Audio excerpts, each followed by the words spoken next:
With that, we bring in George Pataki, the former governor of New York and 2016 presidential candidate. Governor, always good to have you with us. Thank you very much for joining us today. Thank you. So if you were governor right now of New York, what would you be doing about this situation? I'd be in Washington every minute saying we have to close the border.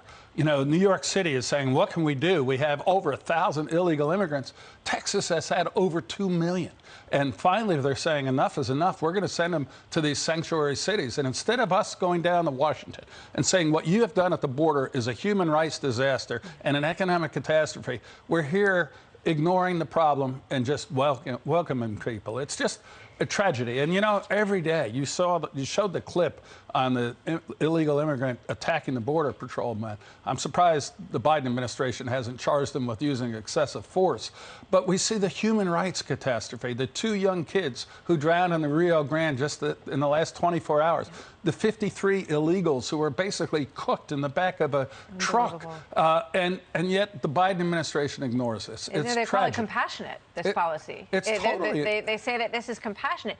And I just, you know, the irony is so rich on this, that these cities that say we're a sanctuary, you're welcome here, you can come here, we know that you're running from a difficult situation, and we welcome you with open arms, except when you show up in New York City, then they do this weird dichotomy. They shake hands, and then they say, oh, we need the National Guard to get up here fast. You know, we're a sanctuary city. We welcome illegals unless they come. Right. And then all of a sudden, my God, what are we going to do? And you know, I think Governor Abbott's doing what is exactly right, calling attention to the problem, showing the hypocrisy of cities like Washington and New York that are so open about how they love illegal immigrants until they actually show up. So it's finally the chickens coming home to roost. We should be down in Washington every minute calling on the Biden administration to stop this inhumane policy.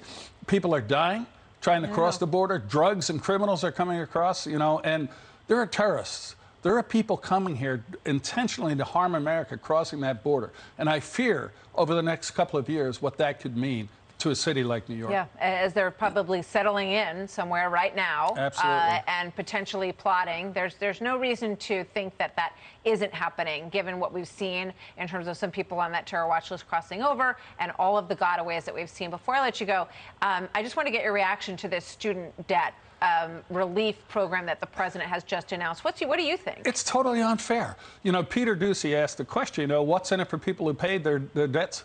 Nothing. Well, also, you know, I have a small business. We have 3 or 4 workers. They never went to college. They don't make a lot of money, but they pay taxes. They're paying taxes so somebody who went and spent 5 years in college freeloading off the school all of a sudden have their debt forgiven by the federal government. I think it's outrageous. You know, you talk to almost any business person, they can't get employees. And it's because this administration gives people something for nothing. You don't have to work for it. You don't have to show responsibility. You have a problem, we'll give you money. And I think it's just highly destructive of the future of this country. Governor George Pataki, always great to see you, sir. Thank you very much for being here today. Hi, everyone. I'm Brian Kilmeade. I want you to do me a favor. I want you to click to subscribe to the Fox News YouTube page. This is the only way that I know for sure that you're not going to miss any great commentary, any great news bites, any great interviews coming your way on Fox. You can get it all here on YouTube. So subscribe right now.